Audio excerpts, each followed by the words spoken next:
What's up, everybody? Welcome to another episode of Titletown Talk. I'm your host, Ian Ewing. On today's episode, we are going to go over the most likely Packers from both my draft guide, well, I shouldn't say draft guide, my draft board, and we're going to contrast it with the Packers draft guide from Packer Report. And we're going to sort of compare and contrast the players that I got right and the players that I missed, so on and so forth. By the end of today, you guys are going to know exactly whose names to look for on all 3 days of the draft. So, without further ado, we're going to go through this. But before we do, let's talk about the top 30 visits for the Packers since our last episode. So, there's quite a few here, so bear with me. They had Emeka Egbuka in, the wide receiver from Ohio State, for a 2-day visit, which is significant, by the way. They also had in offensive tackle Josh Simmons from Ohio State, who was injured this last year, coming off an injury. Really interesting player. We didn't talk about him in our episode when we broke down the offensive line. By all accounts, he probably would be a Packers type in every single way. But he's coming off an injury, and I have to believe that they brought him in to sort of test him and see if his injury has been recovered from and all that. They brought in Tyleik Williams from Ohio State, the defensive tackle who we talked about in our offensive or defensive line episode, or defensive tackle episode. Tyleik Williams, he got hurt running his 40-yard dash at his pro day, which is really sad. It doesn't sound like it's a super serious injury. Before he actually fell and tweaked his leg or whatever he did, he was on pace for a really, really strong 40 time. His 10 split was really, really fast. So I have to think that Tyleik Williams is probably going to be pretty high on the Packers board. People who I trust, people from Packer Report, who did the draft guide, but also some others around the beat, seem to think that Tyleik Williams could be this year's Jordan Morgan, aka the first round pick that was supposed to be a second round pick that the Packers somehow pick early. I still don't like this. Tyleik Williams is a run stuffing guy who has not shown he can rush the passer yet. To me, if you're picking the guy in the first round, you can't just pick somebody who you're not sure if they're going to be able to rush the passer. Okay? So I do like Tyleik Williams. I'd love him in the second round. I have to think that's probably where the Packers want him as well. Next guy they had in, Anthony Belton from NC State. We talked about him a little bit on our offensive line episode. Jason Marshall Jr. from Florida. He is another guy we talked about in the cornerback episode. And then lastly, they had in Trey Amos from Ole Miss, a.k.a. my favorite cornerback in the draft. So they clearly have an interest in wide receiver, offensive line, defensive line, and cornerback. They've been taking players from all those positions and bringing them in for visits. So again, I don't want to get into the pre-draft visit thing right now, but I've been over it a few times on the podcast. If they bring you in for a visit, they have a really high interest in drafting you. Now, some of it is, blowing smoke a little bit, just kind of muddying the waters a little bit. But you have to think that at least one of these players that they brought in is going to be a Packer, and I can almost guarantee that. Jason Marshall Jr. is a really interesting corner from Florida. He is almost a tier 1 corner, tier 1 fit for the Packers. We'll kind of go over where he falls and where he sort of misses a little bit. But he's a later round guy that I really like. I started watching his tape a little bit last week, and then they brought him in for a visit about 2 days later, which was super exciting. So I like Jason Marshall. I love Trey Amos. So there's a couple of really interesting guys in. They had in Savone Revel last week, cornerback. They had in Matthew Golden. Things are looking interesting for this draft. I really don't know which way they're going to go. However, let's get into the main topic for today's episode. We are going to go over wide receiver, defensive tackle, edge, and cornerback. There have been a lot of new names that I need to add to the list since we've gone over them. Okay, we're going to go through the Packer Report tiers a little bit. Again, I want you guys to buy the draft guide. It's $10. Just search Packer Report draft guide on Google. Support those guys. The only reason I know half the stuff that I do that I've been going over in the podcast, the different thresholds they look for and all that stuff, is because of Packer Report. And you can be the smartest guy in your draft room if you do the same. This podcast alone is not going to make it click, and there's some guys I'm leaving off. Okay, so let's go through the wide receivers that I had as Packer types and then sort of contrast them with Packer Reports. So we had Ted McMillan, Jaden Higgins, Emeka Egbuka, Jack Besh, Alec Ayumanor, I guess that's how you say it, guys.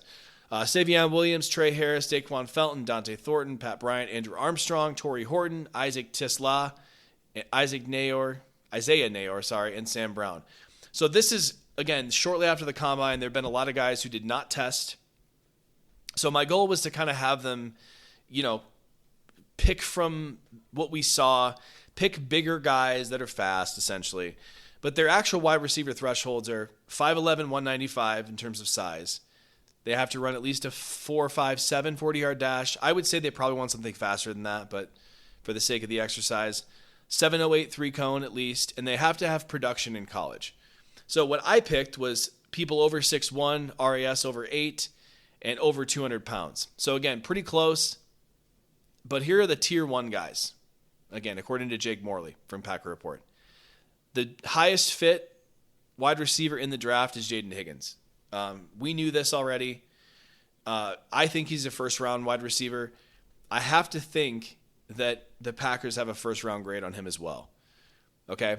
He is a tier 1 fit across the board. He matches completely everything that they look for in a wide receiver. He's got a 9.87 RAS. He's 22. He's 6'4", 214, 4.47, 7.05 3-cone. So his 3-cone is a little on the higher side, but still does it. A 10.08 broad jump, and he has a ton of production in college. So Jaden Higgins is the highest ranked wide receiver on the list that we'll go over today. That's a tier 1 fit. He is a Packer type through and through. I think he would come on the team immediately and help them. Here's the issue. If you don't take him in the first round, you're not going to get him in the second round. I've been seeing a lot of this buzz about him. There's a lot of smart people like Daniel Jeremiah, for example, that don't even have him in their top 50.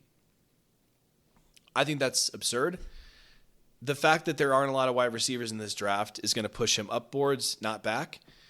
I think there's a good chance he goes in the mid-30s at the latest. I think there's still a chance the Packers could take him in round 1. He checks every single box for them.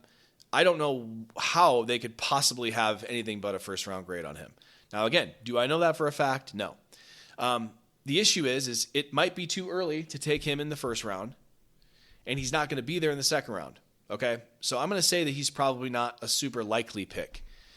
The next guy is somebody who I have fallen in love with. I didn't even give him a second look at first when I did my deep dive because of his height.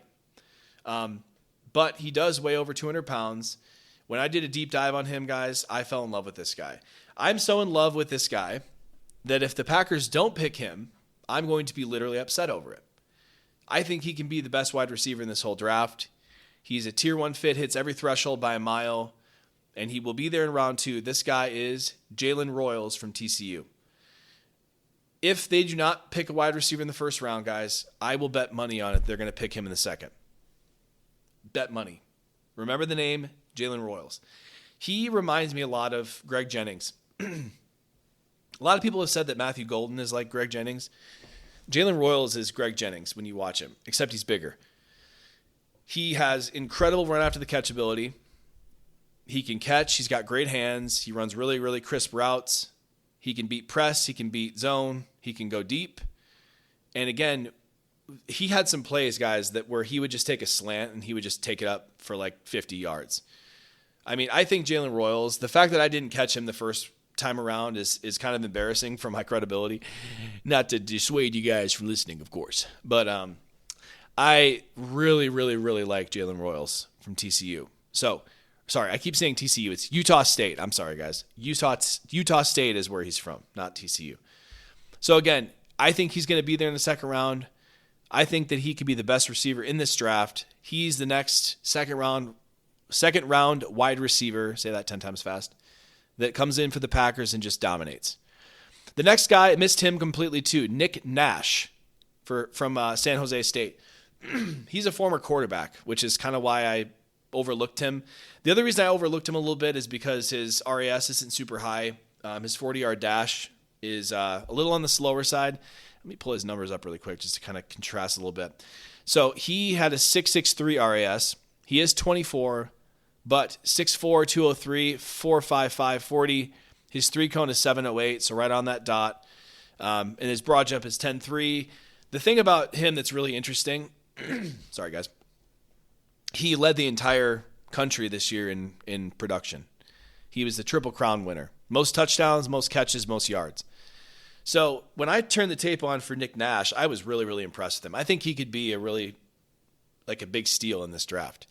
The fact that he doesn't have a lot of experience as a receiver is a little bit weird. He's not much of a blocker, but he's got these long, super long arms, great hands. He's similar to Jack Besh in the way that, when they hit him, he just does not go down. I think he has a chance to be pretty good. His route tree is pretty limited. They didn't ask him to run a lot of different routes in San Jose State. But Nick Nash is a name that I completely missed. He's a tier 1 fit for the Packers. Next guy, we talked about him. I tried to sell you guys on this guy. I'm in love with this guy. He's a 4th, 5th round guy. I actually think there's a chance that the Packers could be even higher on him and take him in the 3rd round. That is Andrew Armstrong from Arkansas. So we broke him down. He hits every mark by a mile. Great size, great hands, ton of production last year. He reminds me of what Dontavian Wicks can be this year as a rookie. Somebody who shows you a lot of potential, somebody who I think could have a really big role on the Packers in a few years. I love this kid. He's starting to get some buzz now. PFF's been talking about him. I heard the guys from Matt Harmon and Nate Tice were talking about him the other day on their podcast. I think Andrew Armstrong he's a Packer. He is also a great blocker. This dude just screams Packer to me. And I think Andrew Armstrong, again, I think he has a really high chance of being a Packer. So again, Andrew Armstrong from Arkansas, have him on your board, tell your friends, tell your family. He's got a great chance to be a Packer. Last guy, Isaac Tesla from Arkansas. We talked a little bit about him. I said his name wrong before too. It's not Tesla, it's Tesla from Arkansas. So he's Andrew Armstrong's teammate. I sort of just glazed over him because he had this really high RAS. Back when I first started looking at the draft stuff, guys, he was like 400 on the consensus board. Sorry, coughing up a lung today, apparently. So he didn't really have all of his testing done. Then he goes into his pro day and absolutely clears every single mark. So let's remember who he is for a second. He had a 992 RAS, so he's a 99 percentile athlete. He's 22 years old, 6'4", 214. He ran a 4.42, and his 3-cone was 6.85. So this dude is straight up like, he's a Packer through and through. He is more, I think he's more 5th, 6th round guy, but I think there's somebody who's going to fall in love with his size, and it's going to push him up the board quite a bit. So that being said, Isaac Tesla is a guy I really, really like. Once I got into the film a little bit more on him, I actually really, really think he can be a really, really good player. So that being said, those are all the tier 1 fits, okay? The Packers are going to have a chance to draft all 5 of these guys at some point. One of these guys is going to be a Packer, okay? One of those 5. So again, I'm going to read them one more time. Jaden Higgins, Jalen Royals, Nick Nash, Andrew Armstrong, and Isaac Tesla. They're all tier 1 fits. There are a few guys who are really, really close who didn't quite get there. Rock Taylor out of Memphis. He's a UDFA type of guy. His RAS is a little on the lower side. The guy that I really didn't pay much attention to. The only thing he missed on the athletic testing is his 3-cone was just a little bit north of that. I think he had a 7'10" 3-cone. Shamir DK out of Florida is a guy we all need to be paying attention to. I don't know if I said it right. Shamir DK, I think as I say it. He was a Wisconsin Badger, so some of you might remember his name. He hits every single athletic metric by a mile. The only thing that's not tier 1 for the Packers and keeps him off of that list is because he didn't have a lot of production. A lot of people have been talking about him too as a late round steal. DK is a guy I really like. He's got a really strong run after the catch ability. Production wise, I think it's mostly just like poor quarterback play. I think he had some injuries this year too. He's never been like the guy there. The other guy in Florida's offense, Elijah Badger, is another Packer fit that we need to pay attention to. But I really like DK a lot. I liked him when he was on the Badgers. I think he's got a chance. And again, he didn't even have a quarterback until this year, guys. And it's not like Florida has a great quarterback either. Anybody who's played receiver for the Badgers, anybody who's been a Badger fan long enough knows, nobody's throwing them the ball that's got a lot of cred out there. So that being said, Shamir DK out of Florida, pay attention to him. The last guy, we breezed over him as well on our receiver episode, Isaiah Nayer from Nebraska. He had the highest RAS by any receiver, better than Isaac Tesla. The only thing that he missed is he's a little on the older side, but he also didn't have any production. So older guy, no production.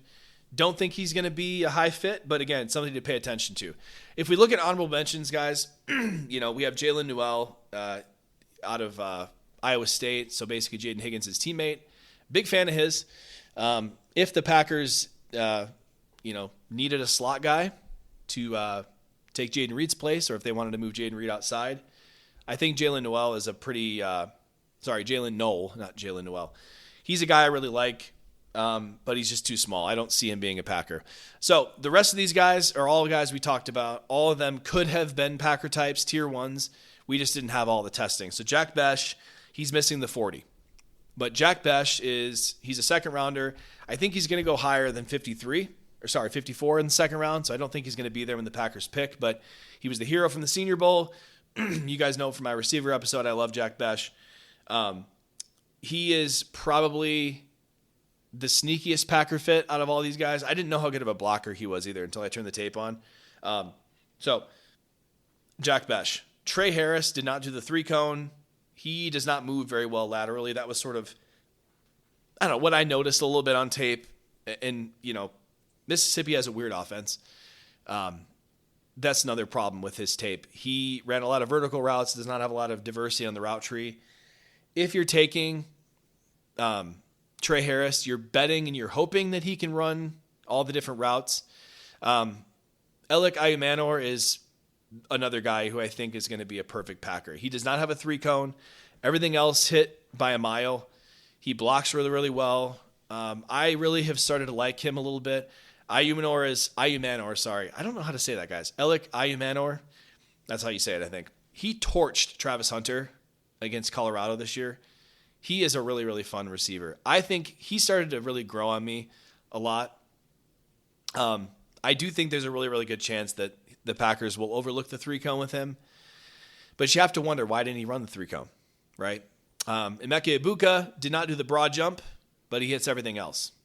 I think that there's a really good chance that the Packers select Ibuka in the first round.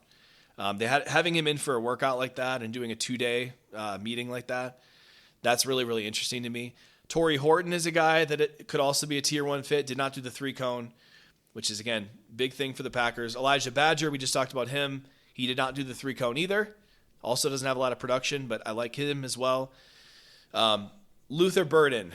Again, I really, really like Luther Burden. When I did my rankings, I didn't talk about him because he is short, right? But he's, 5'11", 6 foot, 210 though. 210. Dude's built like a truck. And he ran a 4.4 flat at the combine. So I think Luther Burden's pretty unlikely to be a Packer. The last guy is Matthew Golden. He is still a good fit. Does not have the 3-cone or shuttle on his testing. But I think he has a sneaky chance to go with the Packers. He reminds me a lot of Stephon Diggs. I actually think it's funny because Andy Herman thinks Luther Burden looks like Stephon Diggs. I actually think Matthew Golden reminds me of Stephon Diggs, except faster. So Matthew Golden, I think, is going to be gone before the Packers pick in round 1, but I still love him. And the fact they brought him in for a visit is really interesting. So ultimately, early on, here's some overarching themes with the receiver. Jaden Higgins is my favorite, followed by Jalen Royals.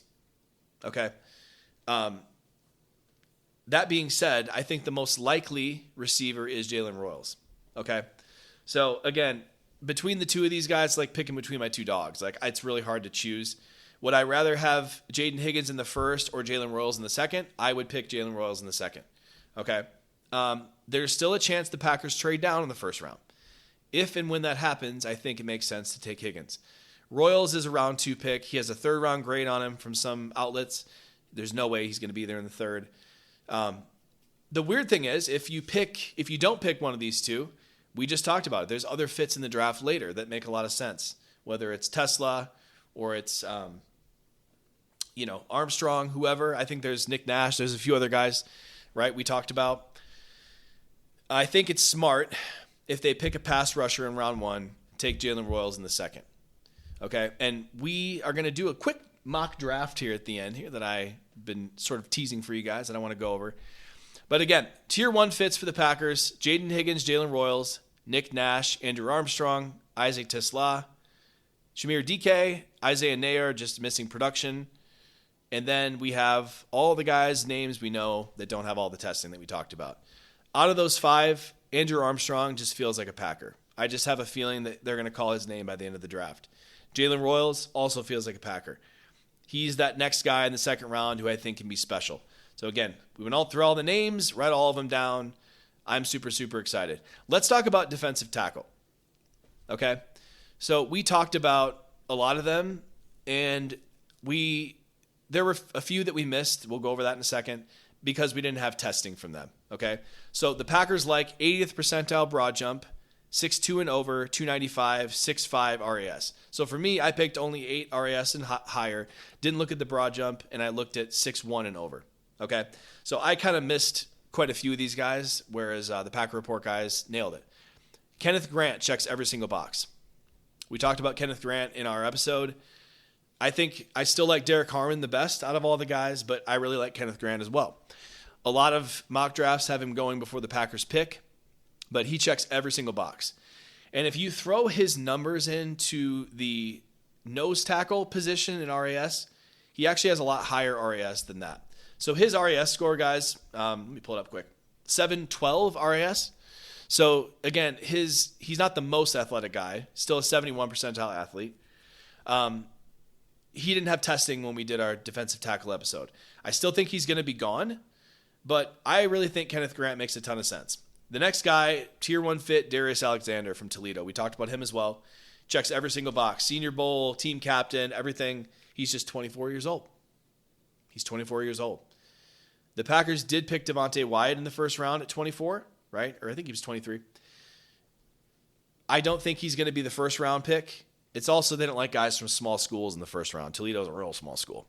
If he's there in round 2, I think they entertain it. But he is still a tier 1 fit athletically. TJ Sanders, we talked about him last week. They had him in for a visit. He's my favorite of all the day 2 tackles. Far and away the best athlete that's in this conversation. TJ Sanders he checks every single box. I love TJ Sanders. I think there's a sneaky chance that the Packers are interested in him in round 1. They have to have him higher, in my opinion, than Tyleik Williams. I still think he is somebody we need to watch for in round 2. Joshua Farmer from Florida State. I really like Joshua Farmer, but he did not have any testing when we did our defensive tackle episode. Now he does. He checks every single box. Joshua Farmer is I think he's 90th on the consensus board, I believe. Not sure. So he's kind of a third round guy. If the Packers were to pick him in the third round, I would be overjoyed. I think he has a chance to be really good. Like Mike Daniels type. Somebody who can just bull rush you out of the picture. He's pretty athletic still as well. He's explosive.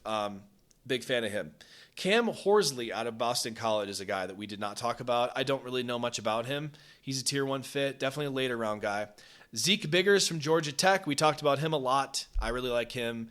He's definitely a guy who can, be a run stuffer right away and then can eventually become somebody who can rush the passer. I think he's probably a round 4 to round 6 guy. I think he could be a steal in the later rounds. I watched a ton of Zeke Biggers when I found out he was a tier 1 fit. Big fan of his. Okay. Keontae Hamilton, way down the board. He's a tier 1 fit. He's probably a UDFA out of Rutgers. Warren Brinson from Georgia, also a guy like that. And the last guy, Ty Hamilton from Ohio State. I don't know how I missed him, guys. He's not on PFF's board at all. He's really low on the consensus board. But Dane Brugler from The Athletic has him pretty high on his defensive tackle rankings. He has a 9.21 RAS. He's still young, 6'3", 299, 88th percentile vert, 85 percentile broad jump. This guy is an athlete. He's a lot of fun on tape. He's from Ohio State. He played next to Tyleik Williams. He's a really, really interesting guy. I would be really interested in him in like round 6 to 7 as a guy you can plug in there and kind of become, a rotational guy at first, and then maybe somebody who could become really, really good later on the road. Those are all the tier 1 guys. If you can kind of see, guys, if the Packers can't get a defensive tackle early, there are a lot of these guys. Again, everybody I mentioned, basically from Joshua Farmer through Ty Hamilton, all these guys are later round guys. I would be really, really happy with the Zeke Biggers in the 5th round and a cornerback, wide receiver, edge for second and third round, right? There's a lot of different ways they can win this draft and do a really, really good job. Last guy, we talked about him a lot. You guys know I fell in love with this guy from Nebraska, Ty Robinson. He would have been a tier 1 fit. He's just 10 pounds light. I do not think that that's going to disqualify him at all. Ty Robinson is a guy who I think his coach said he'd sell the soul for his team, which again is pretty crazy. I fell in love with this guy. You guys go back to the defensive tackle episode. Ty Robinson I'm a big fan of his. Again, we need to pay attention to him for sure. I think he's still going to be on the Packers board despite being a little light. And I think it's because of the versatility aspect, right? A couple other guys, Jordan Phillips from Maryland.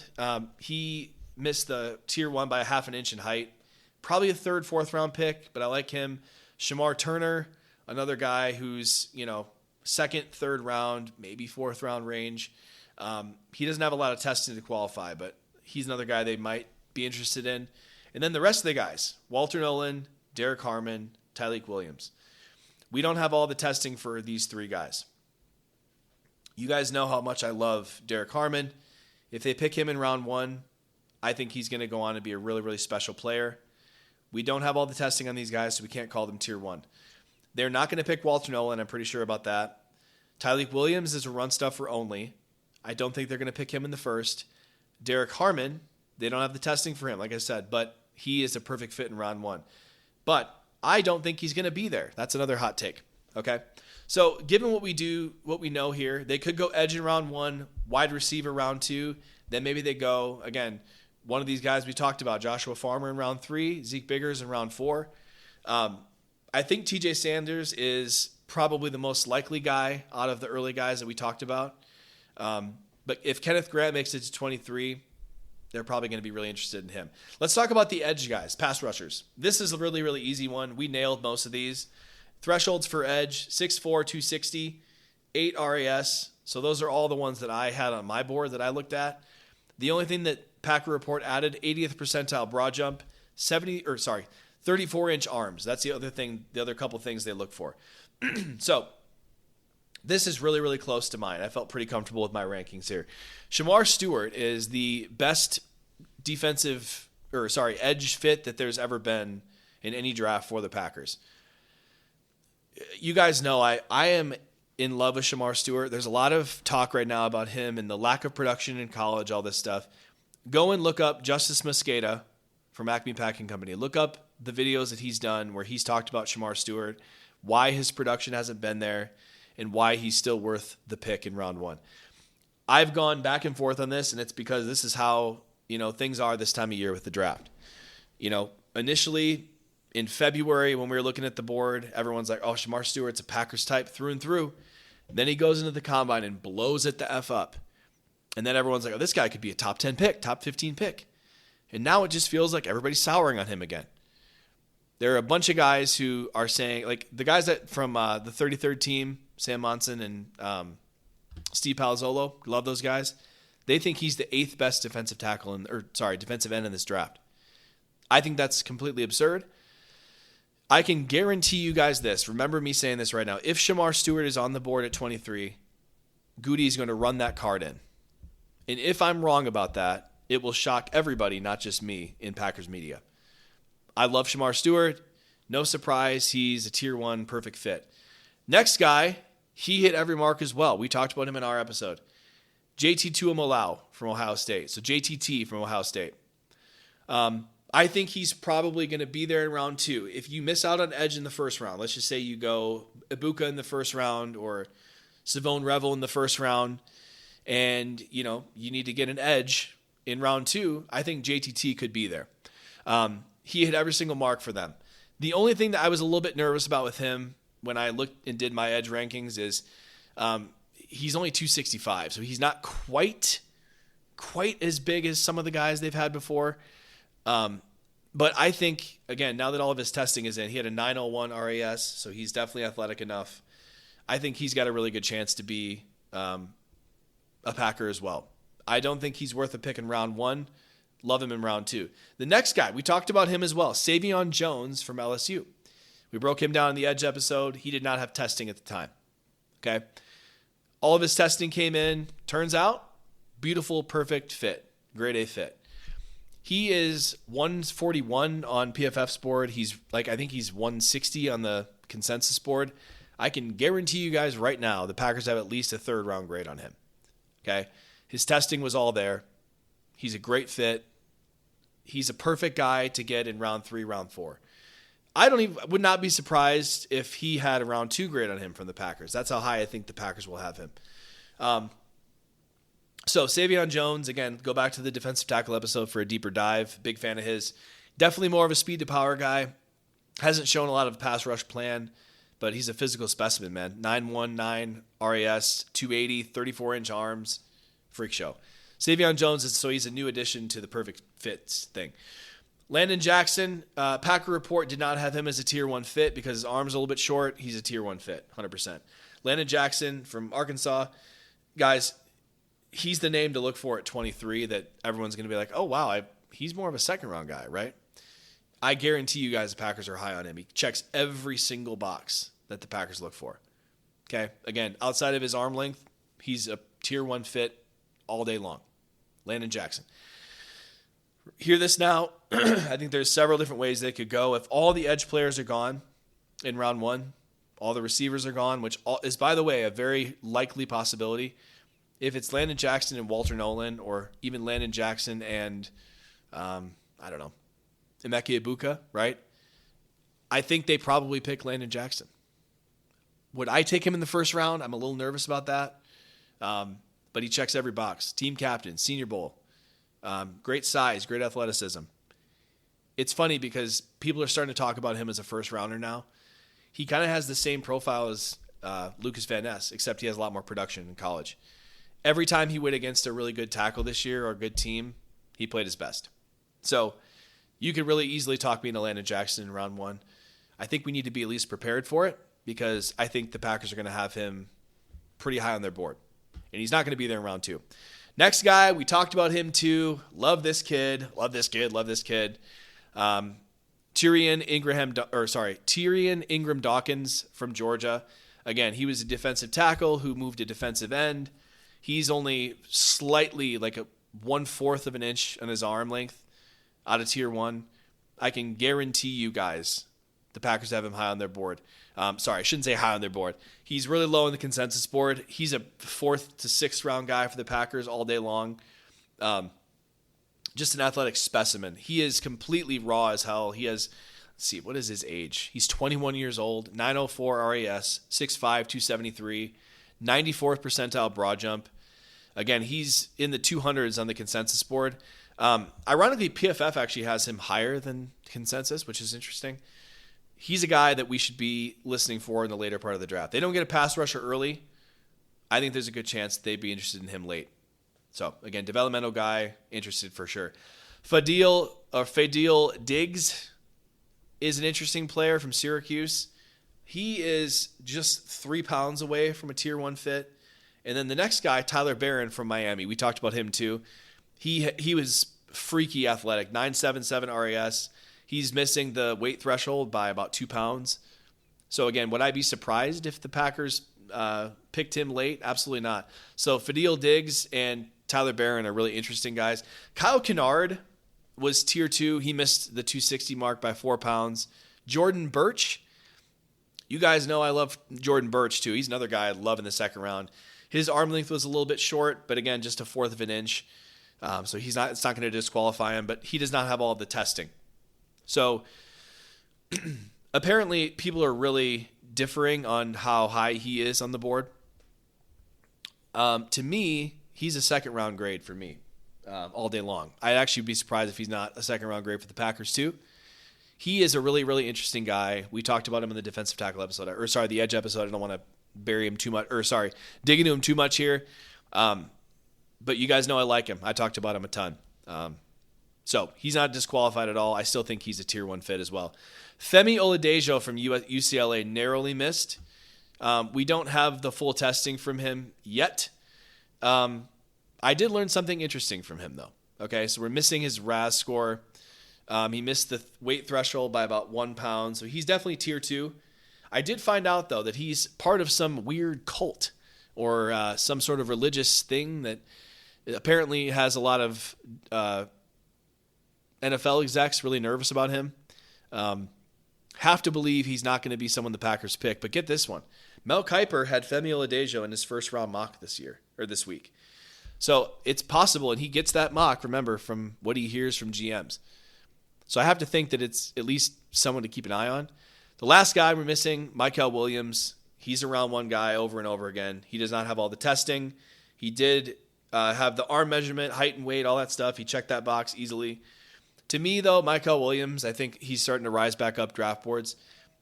I have to believe he's not going to be there in round one. But if he is, especially interesting thought process, what if Mykel Williams, Shamar Stewart, and Kenneth Grant are all there at 23? There's a world where that could happen. It'll be really, really interesting to see. So kind of just to summarize the edge position, we got one more position. We can't rule out Landon Jackson in round one, right? Again, every check mark for him, big competition, Senior Bowl, all that stuff. We have Shamar Stewart and Mykel Williams in the first round as well. JTT, again, maybe they have a first round grade on him. I'd be surprised. But then we have, Savion Jones, JTT in round 2. Jordan Burch is also in that range. And then it drops off pretty quickly there. We have Ingram Dawkins in there, Diggs in there. It's going to be really, really interesting to see what they do at edge. I think that there's a real world, guys, and we haven't talked about this in the pod yet, but there's a real world where they could look at the guys they have and say, we need to give Lucas Van Ness another year. We don't want to throw another round one guy in there, a high draft pick in there, and take snaps away from him. We're all thinking on our side, like, oh, he sucks, he's a bust, oh, they couldn't get pressure with 4 last year. All that's true, by the way, that, so far he seems like a bust. We, by the way, can't rule out that he's still going to be good. There's still a chance. Rashawn Gary wasn't good till year 3 either. But that being said, I don't think that it's certainly possible, and put it this way, that they don't even see edge as a high need. So we're sitting here talking about Mykel Williams and Shamar Stewart and Landon Jackson and all these guys, all these top guys, and they could literally have edge as like their 4th or 5th position. They could have offensive line higher, right? Pass rush, if the Eagles taught us one thing this year, having a bunch of pass rushers is a good thing. So, again, I'd be surprised if that were the case, but we need to be prepared that they don't take an edge at all in the first 3 rounds. And, again, we have guys like Savion Jones. We got Tyrion Ingram Dawkins, Fadil Diggs, Tyler Barron, a couple other guys, Kyle Kennard. A bunch of guys like that they could have later that are really interesting. Last thing, let's talk about cornerback. So cornerback, I basically had all these same guys on mine.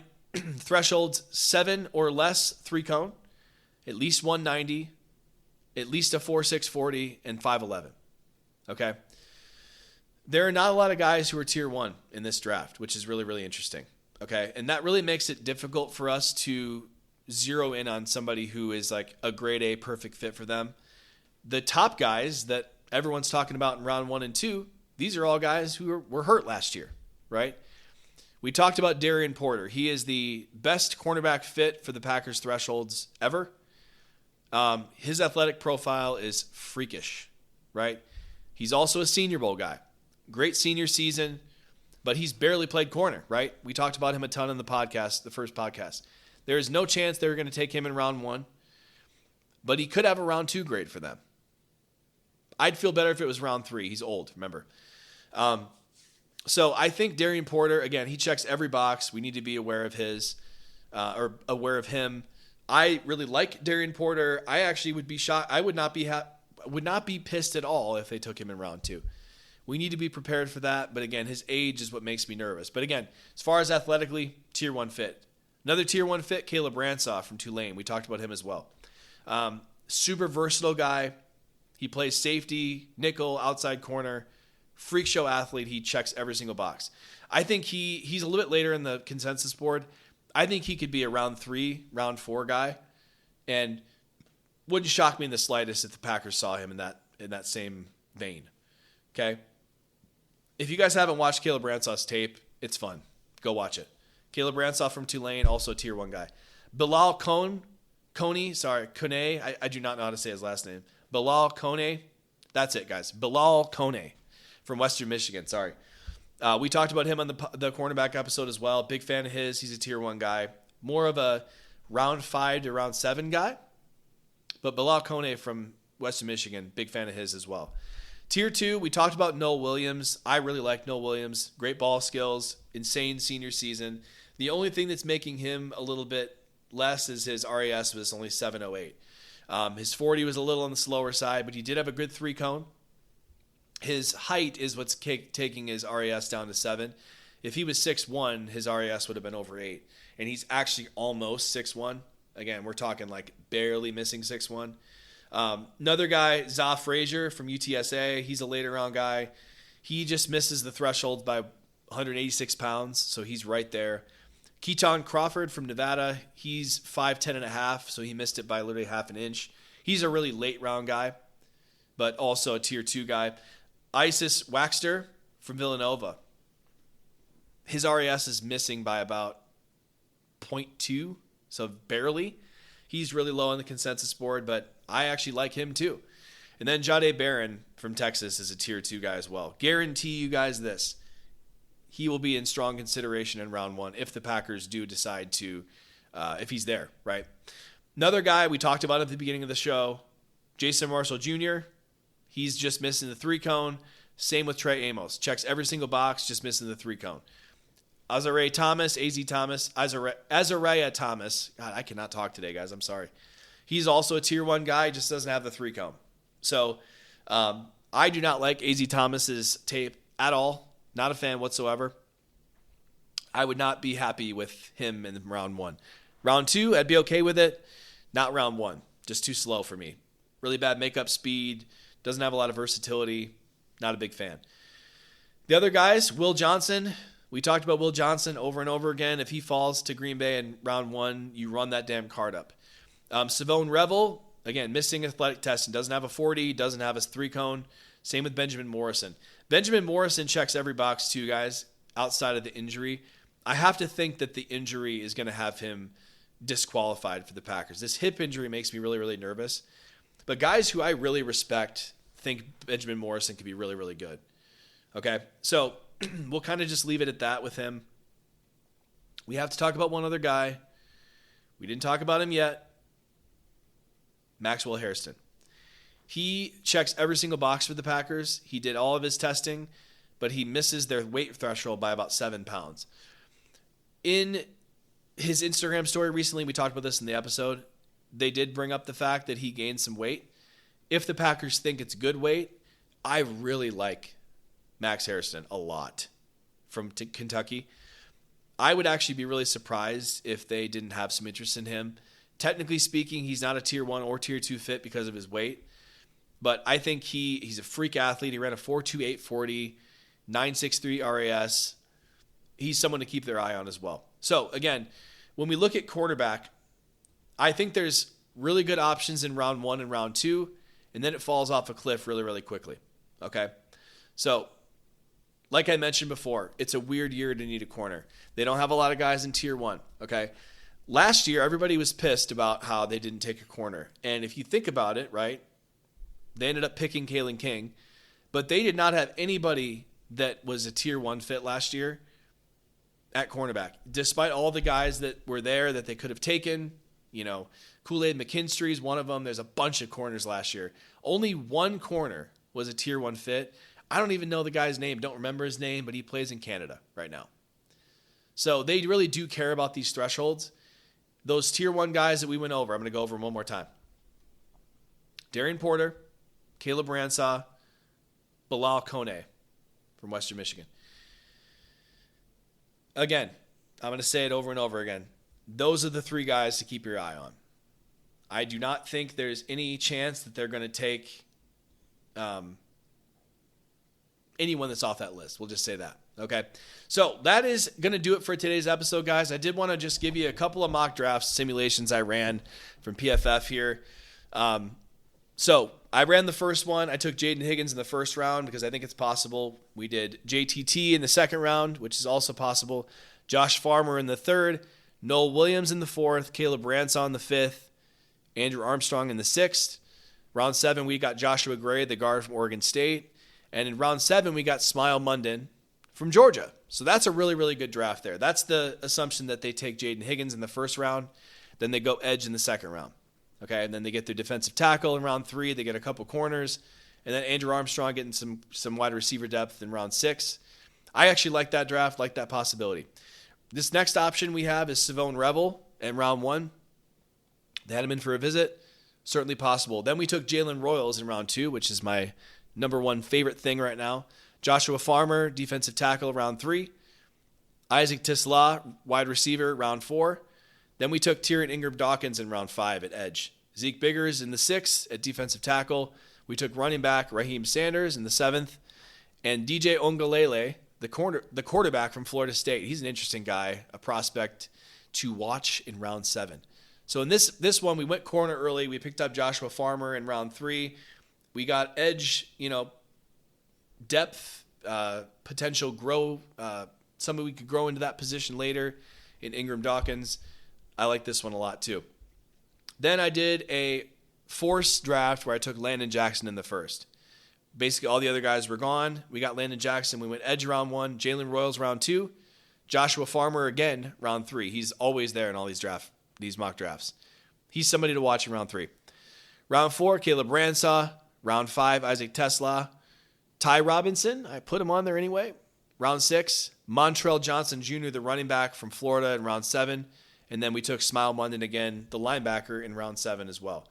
So first 3 mocks. Jalen Royals, always there in round 2. If they don't wide receiver in round 1, he's the guy in round 2. Neither Michael Williams nor Shamar Stewart make it to 23 in any of these mock drafts. I do think it's very likely, very possible Shamar Stewart will be there in real life. Okay? So if he's there in round 1, you have to think they're going to pick Shamar Stewart. Okay? But if they don't, if he's gone, Landon Jackson's a round 1 player for them too. Possibility. Derek Harmon's always there. That's the other takeaway. Again, PFF's board is what we're going off of here. It's interesting. I think Derek Harmon's going to go a lot sooner than that. If he's there at 23 and they pick him, I will be a happy camper. But he's always there. That's another takeaway. Another takeaway, sweet spot for receiver is round 4 through 7. After Royals, they can get one of their other tier 1 guys later pretty easily, honestly. So if they don't go receiver in round 1 or round 2, they don't go Royals, Higgins, Ibuka, Matthew Golden, whoever, there's a lot of other guys later they can get. Last one, corner, get him early or you're going to be getting backups with upside later. Darian Porter was gone quite a bit when I did these simulations in round 2. Darian Porter's not a round 1 guy. So, again, go wide receiver round 1, Darian Porter round 2. That's possible. Maybe a Savion Jones or Josh Farmer in the 3rd. Anyway, we're going to keep running mock drafts. This one got a little bit long, guys, but I'm going to go through the tier 1 guys again. Get your pen and paper down. We're going to go through edge real quick first. We got Shamar Stewart, JT Tuimalau from Ohio State, number 2. Savion Jones, number 3 from LSU, edge. We got Landon Jackson as well from Arkansas. Tyrion Ingram-Dawkins from Georgia. Those are your tier 1 fits for edge. Cornerback, we got Darian Porter from Iowa State. Caleb Bransaw from Tulane. Bilal Kone from Western Michigan. Noah Williams is a tier 2 from Cal, who I really like. And then there's Frazier from UTSA, another one. Those are all tier 1 fits for corner. Defensive tackle, the list is long. We have Kenneth Grant from Michigan. Darius Alexander from Toledo. TJ Sanders from South Carolina. Joshua Farmer from Florida State. Cam Horsley from Boston College, Zeke Biggers from Georgia Tech, Nash Nutmaker from Nebraska. We didn't talk about him. He's a fun player. Keontae Hamilton from Rutgers, Warren Brinson from Georgia, and Ty Hamilton from Ohio State.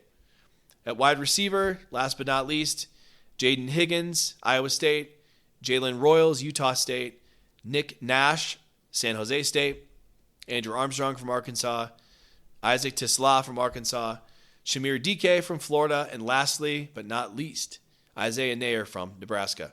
That's going to do it for today's episode. You guys got all the names to look for at wide receiver, cornerback, edge, and interior defensive line. That's going to do it for today. We're going to keep doing this. We're going to keep going through the other positions as we go. Going to run some mock drafts. We're going to go through some best case and worst case scenarios in next week's episode. And then before we know it, guys, the draft is going to be there. We got one more episode before the draft. On draft night, we're going to go live and do one. Not live, sorry. We're going to do a recap of round 1 on Thursday night, recap of round 2 Friday night, round 2 and 3. And then we're going to do a recap from all 3 rounds or all 4 of the final rounds on day 3 on Sunday. So I can't wait to get to that. Thank you guys for listening. Like, subscribe, download, all that stuff. Tell your friends, tell your family, blah, blah, blah. Thank you guys for listening, and go Pack Go.